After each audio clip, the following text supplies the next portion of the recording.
The Empress Regent of Tamriel was proclaimed Empress Kataraya I upon the death of her husband. Some who do not mark the end of the Septim bloodline with the death of Kintyra II consider the ascendancy of this dark elf woman the true mark of its decline. Her defenders, on the other hand, assert that though Kataraya was not descended from Tiber, the son she had with Pelagius was, so the imperial chain did continue. Despite racist assertions to the contrary, Kataraya's 46-year reign was one of the most celebrated in Tamriel's history.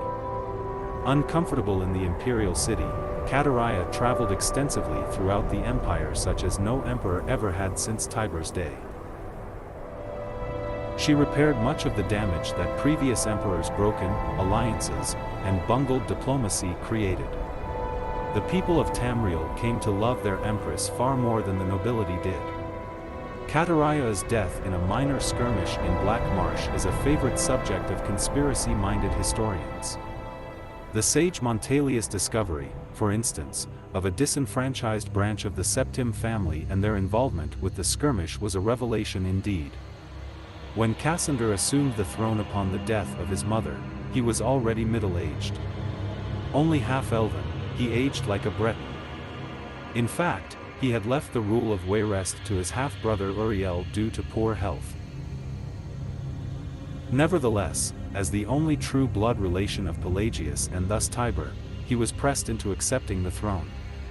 To no one's surprise, the Emperor Cassander's reign did not last long. In 2 years he joined his predecessors in eternal slumber.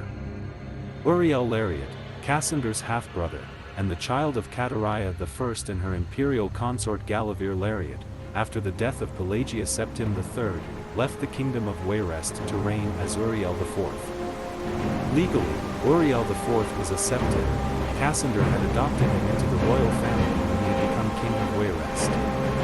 Nevertheless, to the council and the people of Tamriel, he was a bastard child of Kataraya. Uriel did not possess the dynamism of his mother, and his long 43-year reign was a hotbed of sedition. It will be recalled that Uriel IV was not a Septim by birth. His mother, though she reigned as empress for many years, was a dark elf married to a true Septim emperor, Pelagius Septim III. Uriel's father was actually Kataraya's consort after Pelagius' death, a Breton nobleman named Galavir Lariat. Before taking the throne of the empire, Cassander had ruled the kingdom of Wayrest, but poor health had forced him to retire.